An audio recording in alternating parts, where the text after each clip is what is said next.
Let's just do it. We're just gonna do it. We're just gonna do it. We're gonna do it live, as they say. And you know what? That's what the name of the show is, the live show, and we're doing it live. I'm here with Brian. My name's RJ. How you doing, Brian? RJ, I'm doing great. I think I just watered some flowers, Wow, listened to some Dave Matthews. wow, I've got a wow. bagel coming to me at some point this morning. I don't know when it's going to get here, Yeah, but it's supposed to be here. It's July 6th. I'm doing good. that's I've got awesome. Wimbledon on in the background, That's so watching good. Nadal. That's so He's good. he's he's fighting. He's behind in the third set. I don't know what's going to happen here. Well, we're gonna find out, and I'm glad that you're able to check that out. We are literally today. We're moving. We're shaking. We're moving and shaking, and part of that involves me moving and shaking back to my home. And so, for a couple of different reasons, we're gonna try something a little different today. We're gonna keep it a little shorter, and we're gonna keep it. We're gonna look at some themes as opposed to walking through each of the songs in the show, which is Live Tracks 5 from 1995 in Rochester Hills, Michigan, the Meadowbrook Music Fest. So I guess the first thing I want to say is mentioned this yesterday, and I'll keep mentioning it. If you're going to be at the Philly man shows, or if you live in Philly, or if you want to come hang out with us, we have a show that's happening on Monday, July 18th, less than 2 weeks away, with Tom Hamilton, Chris Forsyth, Daniel Donato, and a bunch of awesome musicians. I'm going to be interviewing them. They're going to play music. It's going to be a fantastic evening. If you go to osirispod.com/Osiris Live, you can see the ticket information, and you can also get tickets to the show that we just announced in Denver on August 31st with Taper's Choice, which Brian will be leading that ship. Would you say you'll be steering that ship? I hope I'm the one. Yeah, I think I'm steering that ship. If I'm not steering that ship, I don't know who's steering that ship. You know what I'm saying? Yeah, I'm going to take the you. torch from Philadelphia and I'm going to pass it off to Taper's Choice. They're going to take it. I don't know what they're going to do with it. It's kind of like the Stanley Cup. Yep. They're going to hang out with it. They're going to take it to their families, show them the torch, and then at some point we'll pass it around again. Who knows? It's the summer of torches. There's torching happen. So let's get in. Let's get into this because we have a lot to talk about. First of all, we're going back to 1995. We're going outside of Detroit. We're going to Rochester Hills, Michigan. Rochester Hills, right? Yeah, which is Rochester which is Hills. outside of Detroit. Brian, what's the deal with this festival? I know that Fish played there in '93. What what else do you have to tell the people about Live Tracks 5 before we actually get into it? So it's interesting because I think the name festival is actually the venue, which is a little misleading. I think that they just had concerts and they decided to call this venue the Meadowbrook Music Fest, which existed. It's existed ongoing for the last uh, 60 odd years now. This venue was built in the early 1960s, 1964. It's on the Oakland University campus. It looks like a barn. It's really, really beautiful, and then it spreads out into this lawn. It's one of those pictures that when you look at it, you remember. And I think about this every time I go back to Michigan. I grew up in Illinois, and every time I go to Michigan, I'm like, my God, this is just such a beautiful state that gets discussed for all the wrong reasons on a national level. But like you get out in the country of Michigan, and it is just gorgeous, gorgeous place in America, and this looks like a part of it. The original goal of the venue was to provide a space for classical music. It was very, very popular out the gates. There was a steady drop off in interest in the late 1960s, but today it hosts a number of bands who weave through the Midwest and want an alternative to Pine Knob. As we're contractually obligated to say, Fish played there in 1992 and 1993. A really good show in 1993, but it looks like a smaller version of Alpine Valley is kind of the best way I can describe it. It's lush, it's Midwestern, it's like a farm. It's a beautiful little spot, and it's kind of the perfect venue for Dave Matthews at this point in time, coming 8 days past their Red Rock show in mid August 1995. So, okay, that's helpful. There's a lot going on in '95. It was a big year for me. because I started Yeah. driving. Saw my first Fish show. I think I got my first like serious girlfriend. I think it was a pretty good year, '95.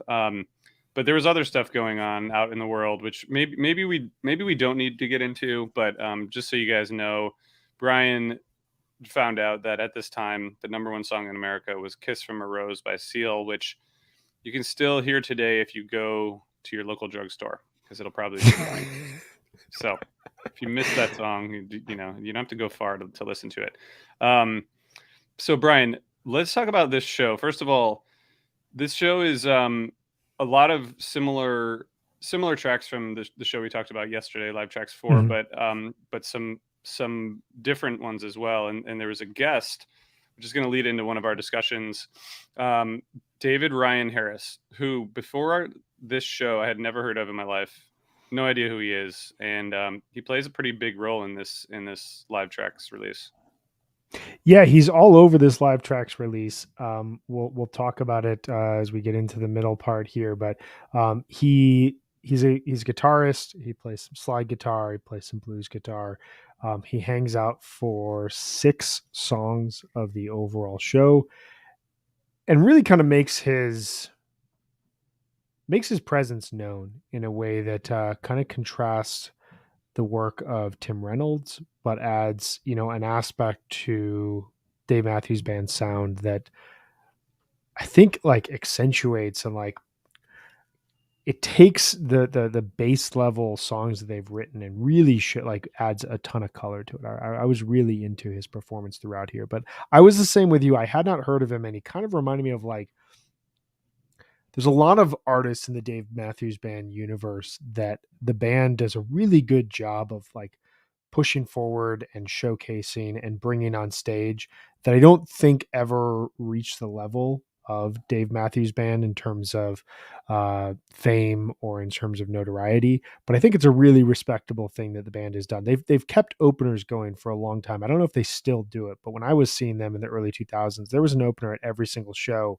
Yeah. and it was a cool way for them to be like, we love this artist and we want to put them on a pedestal and showcase them to the larger musical world. Yeah, yeah, for sure. Yeah, and this was in the middle of the summer '95 tour, which was basically promoting Under the Table and Dreaming. And 31 out of 30 or out of 41 shows. So we're sort of at the tail end of the tour, getting there.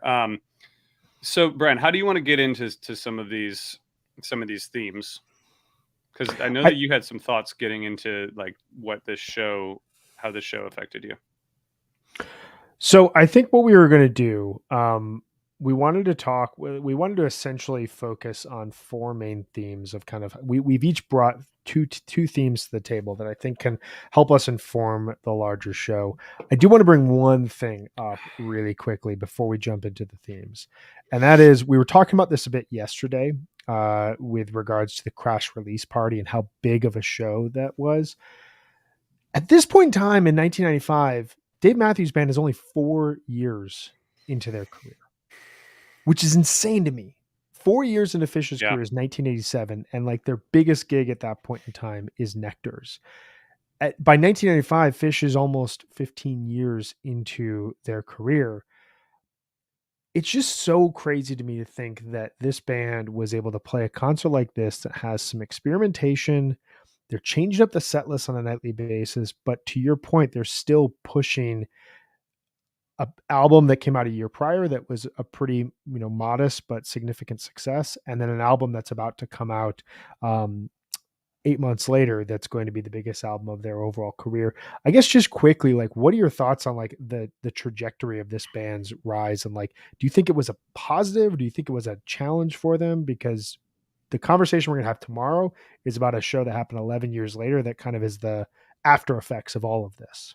yeah. I mean, I think it seems to me like it was a much more commercial kind of point from the beginning, right? Like well, especially compared to Fish, but I know we don't want to always make those comparisons. But Yeah. this was like about making albums, promoting albums, touring, having radio hits, and then over time, I think having really interesting live performances that evolved. I mean, I think the early shows, you know, that they played in Charlottesville and like some of the stuff I've heard from the early days are also interesting. But it seems like they were from the beginning kind of like pointed in this direction of being a commercial band, you know. And I think the trajectory kind of shows that. I mean, you know, it's interesting. We haven't really talked about red light management at all yet. And Right. you know, Corin Capshaw, who runs Red Light, which now manages, you know, Dave Matthews, Fish, Chris Stapleton. I mean, tons of others, and Dozens of bands. dozens. I mean, dozens, maybe hundreds. And you know, Yeah. Corin Capshaw now like owns most of the city of Charlottesville, and actually owns the bar that Tom and I went to in the British Virgin Islands called the Soggy Dollar.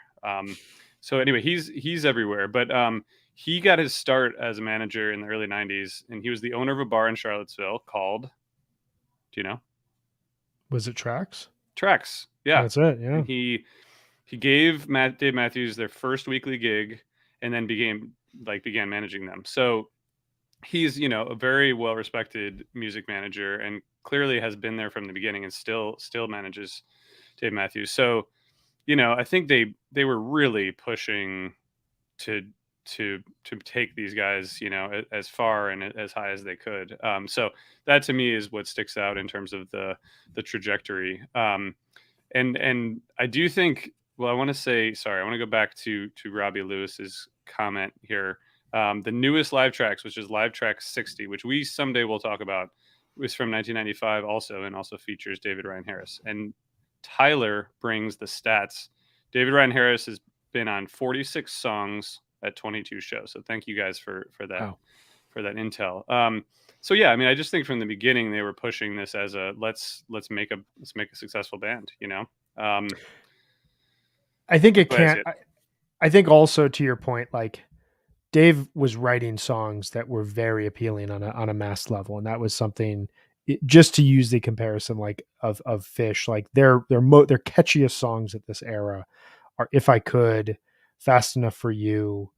Down with Disease is the one that gets the video, but like that's not really a song that's going to catch on to the larger public. Like, and they're not really pushing songs like they're deliberately recording songs like Strange Design in such a distorted way so as not to break through as a hit single. And I think they were kind of looking at where Dave Matthews was at and saying, okay, we want to have a little bit of that, but a little bit of freedom from like the spotlight. And I think it's just wild just to consider like 4 years into a career, it's a significant amount of time. You've got a lot of reps. They play almost 200 shows in 1995, but it's also at a point where you still relatively don't know your lasting career and who you're going to become. I think that's probably a good way to like get into the overall episode because as we said here, we have a couple of themes that we want to utilize as kind of a leaping off point into the larger episode and into the larger show. My first is kind of based around this dichotomy that you find and the fascination I find as we're listening to these shows. Because on the one end, again, you have a band that's playing legitimate hit singles. And on the other end, there's experimentation and there's risk taking within those. And we hear that everywhere. My initial thought here is Leroy Moore's impact on a jam.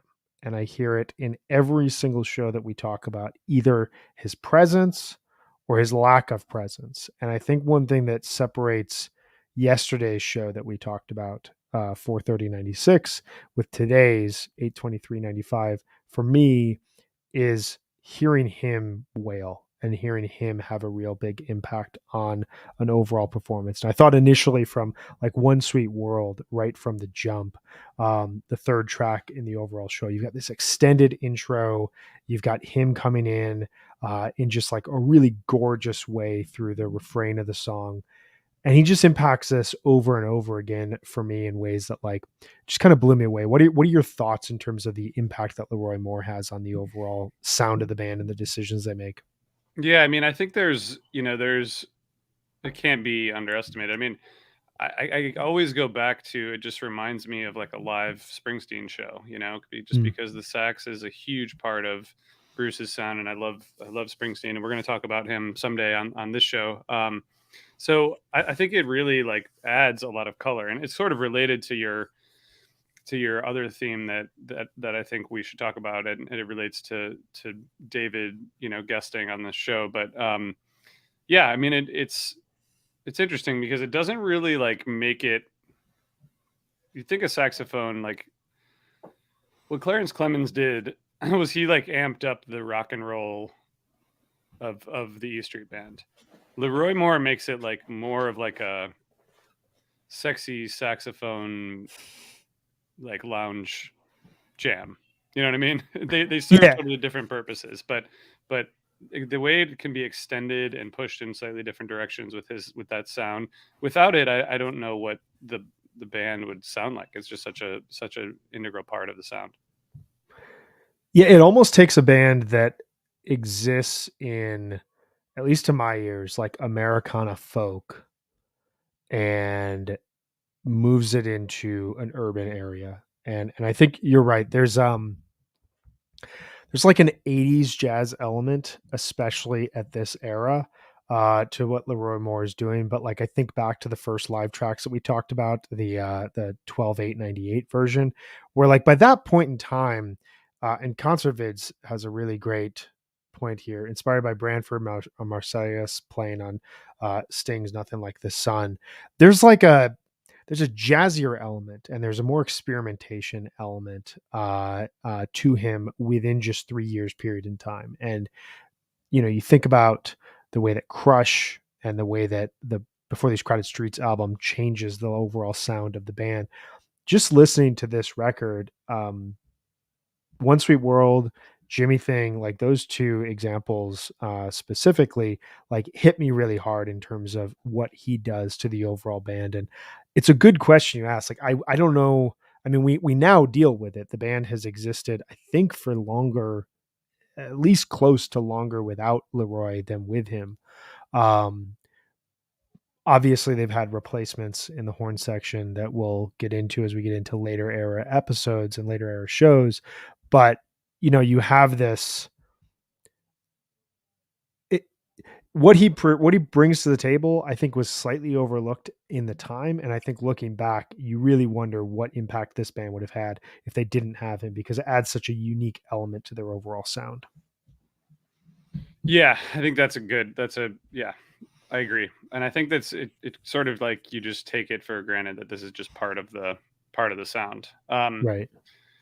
And I want to ask you, Brian, I mean, one of the things I wanted to bring up is this just the decision making about live tracks, because we're on number 5 here, and I just think this is it's a good show. I enjoyed like all of them, listening to it. I think the middle, the Exodus Jimmy thing, that's what, like 25 minutes or so of just kind of jamming, which I think is a highlight of the show.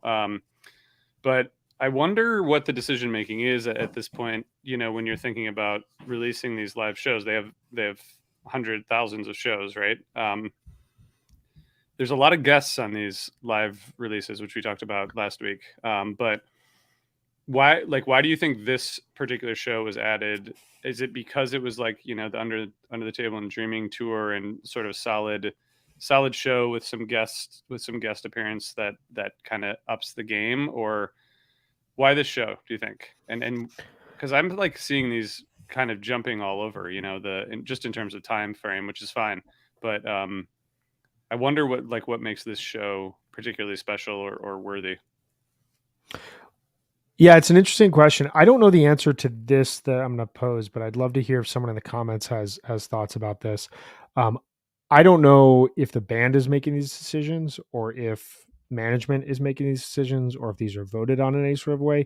And I bring that up because again, like the two comparables that we have, the Dick's Pick series is selected by the Grateful Dead's archivist, and from everything I know, Dick Latvala. From everything I know, the band had a little bit to do with like the first 2 or 3 releases because they wanted to make sure, like, okay, we give approval, we know what's happening. But by like Dick's Picks 5, Dick's Pick 6, the band had nothing to do with it. They were just, it was Dick saying these are the shows that need to go out there, and his stated goal was, I want shows that showcase the band at their peak, but aren't heavily traded and aren't well Hmm. known, which is why you Hmm. get like 1973 is the first show that comes out. When Live Fish came out in 2001, those were famously selected by the band. Page, I think, listened back through a bunch of shows and selected those in 2001. And then the second volume that came out, volume 7 through 12, were decided by the whole band. They all selected a different volume at that point in time. And that's important because that's the band saying there's a lot of 2000 releases in those where the band is saying, hey, we want to highlight what we've just done, which Hmm. was to the kind of pissed off parts of the fan base who was like, we were just at these shows, release the archives. Yeah. Um, in terms of these shows, again, I don't know exactly who's determining what shows to select, but as I'm looking at these, we're 18 months into the selection process here. It strikes me that there's kind of this inherent balance, and we'll talk about this again tomorrow, between let's showcase what we've just done, hence the Golden Gate Park show from 2004. We're really proud of that. It's a recent show, Santana, and these kind of highlight moments throughout our overall career. So you get December 98, you get August 2000, you get the Crash release party. This show, to me, my guess would be the Red Rocks 95 set is a really popular, one of the most successful releases the band has ever done. It's kind of the snapshot in time. Let's showcase a slightly different exposure of that same band. And that band is kind of like the classic Dave Matthews band, where they're not pushing Crash yet, but a lot of these songs are written. They're really running on the how energized is Dave at this point in time? How well is the set list that we've written? There's some jamming. They've got these friends who they're going to bring on stage and they're going to jam with them. That's my interpretation. What about you before I say anything more? Yeah, no, I think that all makes sense. I think the guesting is the thing that sticks out to me the most, just because in Dick's Picks or Live Fish, you don't see really any of that unofficial releases. Yeah. Not that it's a totally different animal, but it's interesting to know or just to think about and talk about those decisions. What else? What else do you got? Before I jump into it, because you led to my topic. Yep. Really, really good note here from Concert Vids. A lot of the mid '90s releases are a showcase of a unique show from a tour, which I think we'll see that as we move forward in this. There's a lot of like, this is a really popular tour. This is a really popular era. Here's a show that highlights that. So you just said like, there's a lot of guests on these. And it leads me to my second theme, which is what if Dave Matthews Band had an electric guitarist from the start? Obviously, Tim Reynolds plays on a lot of these. And this is a conversation we had back in our very first episode, which feels like it was months ago, but it was just last Tuesday. We've done 5 of these. It's crazy. Tim Reynolds was on the 12/8/98 performance, along with Bela Fleck. David Ryan Harris is here guesting on, as we noted, 6 songs. I think specifically the Jimmy thing is really where he's showcased. There's a closing jam to this performance of Jimmy thing that like blew me away. Um, Yeah. it's mellow, it's kind of jazzy. It teases some Jimi Hendrix with Third Stone from the Sun. It's like a little psychedelic. It's not it's not really in your face. There's not a ton of dynamics in it. It's really just like sit back, and I wonder what it would have been like in the venue at the time, because it feels like a very quiet jam and it feels like it works really well in the evening. Throw on some headphones or put it on some really nice speakers and hang out and listen to it. It's something you kind of have to focus on, which for me reminded me of the jamming in Live Tracks 1, which I love that type of jamming from this band. And it just made me wonder, like, you talked about this in our first episode, like, what would this band have been like? Is this the most, I think you said, is this the most successful band without a lead guitarist in like the rock world? And it really makes me wonder, like, what would have happened if they had an electric guitarist from the start? I don't know if it would have been like a full benefit, but like this peek into them really gives you kind of an idea about where they would have gone. Yeah. I mean, clearly, like, some of these releases are are focused on shows where like the viewer said earlier, are focused on a unique show from the tour, and partially that's because they have these electric guitarists who guest with them. But at the same time, like if there's, I don't know, like highlighting these guest appearances from electric guitarists shows that someone, whoever's making these decisions, thinks that it's a pretty cool thing when that happens, right? Or else it wouldn't be kind of highlighted at least twice in the first 5 releases. But I assume that Dave had a lot of options to get an electric guitarist involved. I think like I don't think it was because they couldn't like find the right person. I'm sure that around Charlottesville and in the music world, like there were plenty of people who would have played with them full time. But I think what this, like the comment you just put up there from Concert Vids, if they had an electric guitar player from day one, it would have taken away from the acoustic percussive greatness of the band. And I think that's totally true. I mean, it would have just changed the whole direction, and maybe they wouldn't have been as successful because they wouldn't have been as unique and a little bit more distinctive from other bands of the time who were playing. I mean, just thinking of like the Spin Doctors and Blues Traveler and like a lot of bands that were kind of in the same scene that had sort of a more traditional setup and a more traditional sound, and were just writing songs, and some of them were hits and some of them weren't. It definitely makes it for a much more unique unique sound. So it seems like it would be interesting to hear Dave talk about that. I don't know if he's ever talked about that in interviews, but I think that's an interesting question, to ask him, because he would. I'm sure that it crossed his mind many times. It's sort of interesting that that's something that never happened. Although Dave and Tim, like they toured extensively together, right? So it's not like, Right. I mean, he definitely was. He was playing with a lot of electric guitarists, but yeah, I think I think it's interesting, and I think there's like a lot that, well, we don't know the answer, but I think there's a lot like to dig into there, and I'm looking forward to hearing more of these sit-ins, because I like the Tim Reynolds stuff and I'm very familiar with it, but some of these other probably slightly more rare sit-ins are pretty cool to hear. Yeah, and I think as well, like to that point, it's wild that now Tim Reynolds is a formal member of the band. He's on stage with them on a nightly basis, and I think part of that is um, has to be Leroy Moore leaving the tragically passing in 2008, I believe it was, and losing that dynamic of the horn, and who do you replace that with? Obviously Jeff Coffin is there now, but Tim Reynolds is really like the guy who's going to showcase, like he's going to take Dave's songs and he's going to throw them out in a totally different way. I think this point from Concert Vids is really, really insightful here. And I think also Lily White didn't let Tim play with distortion Under the Table and Dreaming and Crash. So Tim plays an acoustic.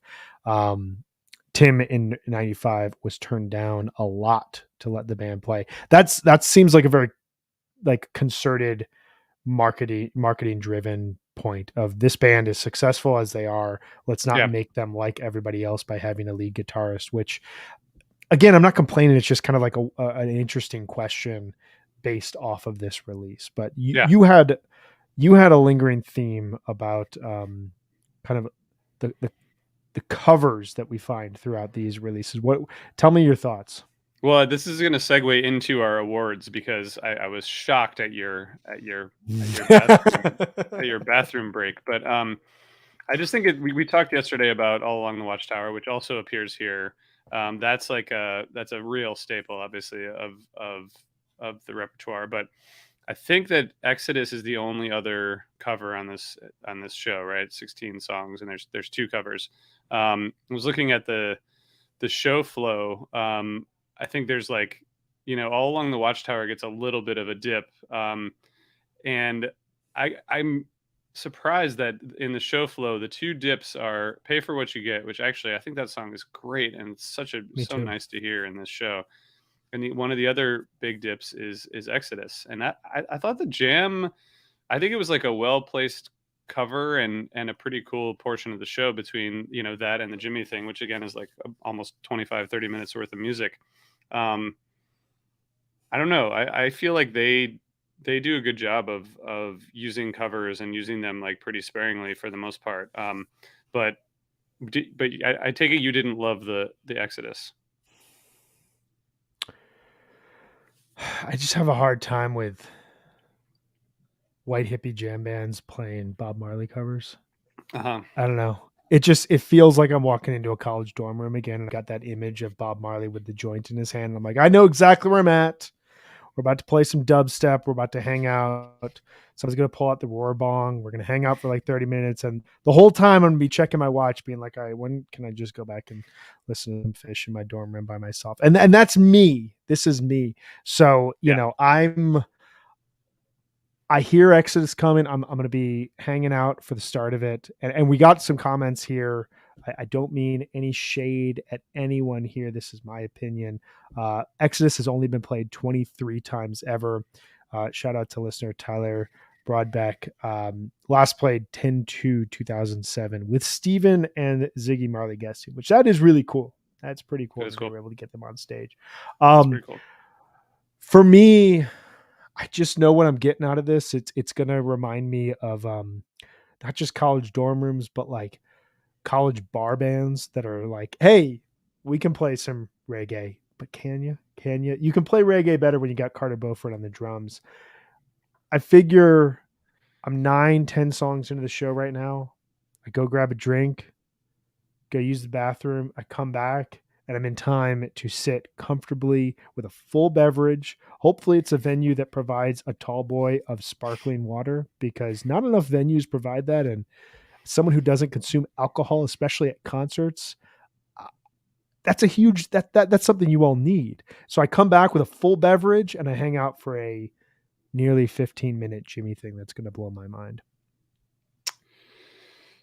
All right. I mean, I'm not gonna take that away from you. I'm probably gonna go take my bathroom break during Tripping Billy's, which is, I'm not sure why. I think it's because it's something that like you hear fairly. It just doesn't seem like that special. It's about that time, it's about 45, 50 minutes in. I need to get another beer and take a break. Although if I came back, maybe I would have wished that I'd waited and gone during Love or Lay Down, depending on who I was with at the show. If I was with you, we probably wouldn't be dancing together. So if I was with my wife, maybe we would. But Tripping Billy's also, we've listened to a bunch of these, and sometimes it's really like jammed out, and there's long, kind of an extension. This is just a very short and sweet version. So that's where I'm going. It's also, I think, Trippin' Billy's, I don't know this for sure, but I think it's been in, if not every live tracks, it's been in at least 4 of the 5 that we've seen thus far. It's I get it. You just have to sprint because you got a 4.5. Like Right. I've got 12 minutes to do my thing. You've got 4.5 minutes to get back. There better not be a line, is what I'm saying. Right. Exactly. I also, according to Ants Marching, there's at least there's 50 of live tracks, right? It 60. looks like 60. It looks like there are 25 to 30 that have Tripping Billies on them. So solid half. It sounds about right in terms of its performances. I was just checking, like Watchtower has been played over 800 times, which is crazy. Like when you compare Dave's set list versus Fish's, like the most performances of any Fish song is You Enjoy Myself, which I think has been played about 500 times. So there's like a 300 show gap there, which is a significant gap in terms of what you would consider being overplayed. And I don't have the stats. I guess I can check it right now thanks to the DMB almanac. Let's see how many times Trippin' Billy's has been played. 1,069 times. It's a lot of Tripping Billies. The least amount it's been played in a year was 2011, which I believe was a shortened touring year. I think that they only played like segmented shows as they were celebrating their 20th anniversary. And 2020, which everyone had short performances in 2020, they only played it once. But in 1995, I mean, we're looking at least 35 performances. I that's just incredible. So it's okay. It's okay that I took a break there. You're hearing a lot of them. You're hearing a lot. Yeah. Concert Vids has a good point here with Jimmy thing. You get out, you get back during the jam, and there you go. Well, we're going to talk about that in a minute. But Brian, who's your MVP of Live Tracks 5?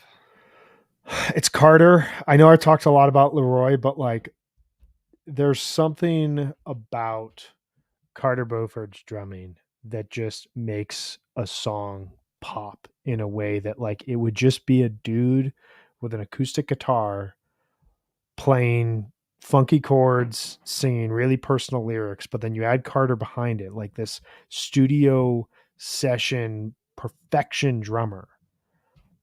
And it just elevates all of these songs. And it's one thing we'll talk about it tomorrow. Like, even when we're seeing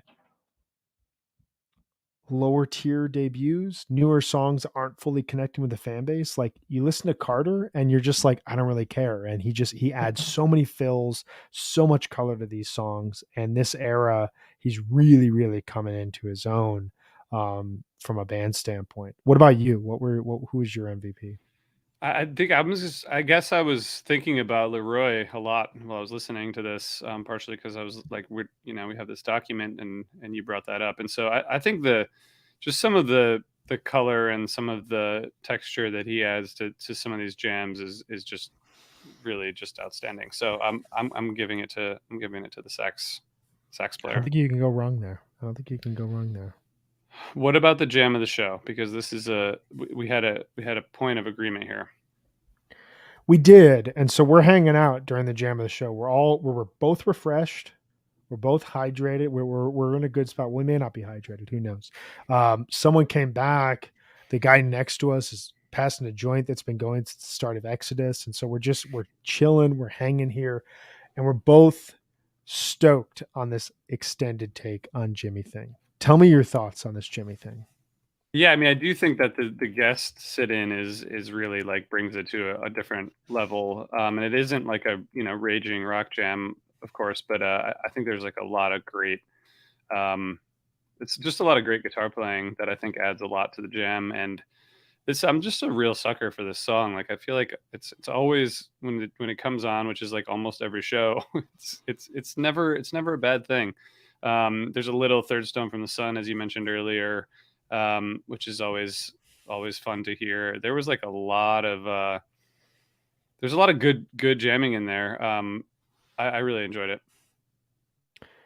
It's to me, we're going to talk about this tomorrow. Tomorrow has maybe my favorite jam that we've heard thus far in the overall series, but this is there for me with the number 41 and the Seek Up from Live Tracks 1, the Sugar Will from Live Tracks 2. This just like this Jimmy thing, it's one of those songs that like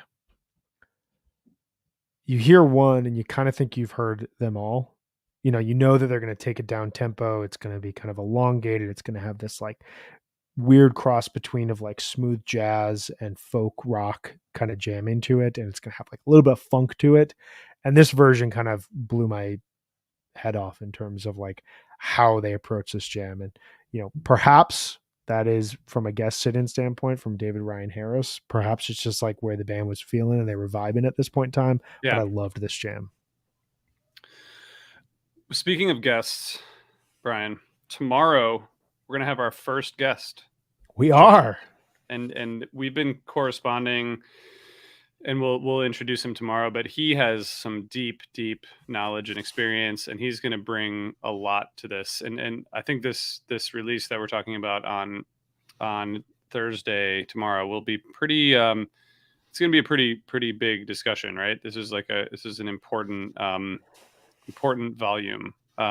Concert Vid said Live Track 6 is the most controversial live tracks for audiophiles. They kept tweaking the crowd volume up and down. Also, not the best sounding recording. I've seen shows at Fenway. It's hard. It's hard to get the sound Baseball exactly right. stadiums were not meant to be concert stadiums, but they are for a lot of them, which we'll talk about a bit tomorrow. Tomorrow's Yeah, gonna be a jam-packed episode. It's two shows from the summer of crazy. 2006. Um, some classics, some rarities, Yep. some new songs. Yep. I think we get one repeat. Um, I've listened through to these. I have thoughts. I have Okay. opinions. Well, I'm gonna go listen to them now on my drive home, and we're excited to have a guest, and we're excited to keep this going. Thank you guys all for tuning in and hanging out. 38 songs. 38 songs. That's what we're talking about. Robbie, thanks 38 for the songs. comments. Thanks for the comments. And thanks for hanging out. And one of the best set list runs from the live track series. All right. Well, everyone's excited about it. I hope you guys all come back tomorrow to talk to us about this and share your thoughts. And until then, Brian, I think we're going to stop being live. But we'll be back live tomorrow. We're going to go backstage. We're going to hang out. And I don't know. I may listen to some Bob Marley. We'll see. I hope you have a good day there, RJ. Thanks. And thank you guys for tuning in. Thanks everybody for listening on the podcast version, and see you guys soon.